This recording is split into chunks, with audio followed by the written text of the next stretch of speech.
Máis de 280.000 persoas do colectivo LGBTIQA+, sufriron agresións en España durante os últimos 5 anos. Ademais, preto do 30% padeceu algún tipo de acoso pola súa orientación sexual ou identidade de xénero. Son datos da Federación Estatal de Lesbianas, Gays, Trans, Bisexuais, Intersexuais e máis, que tamén recollen que só 2 de cada 10 persoas denunciaron. Por iso este ano o Orgullo en Pontevedra céntrase en frear esta violencia. Só 2 de cada 10 persoas agredidas denunciaron.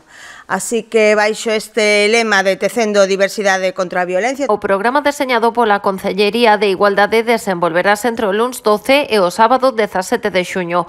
Comezará o luns pola mañá co despregamento dunha instalación artística no balcón da Casa da Luz. Xa pola tarde celebrarase na Praza da Peregrina unha homenaxe a Juan Ucha, coñecido como Juanito Meregildo. Quen era este veciño de Pidre, ¿no?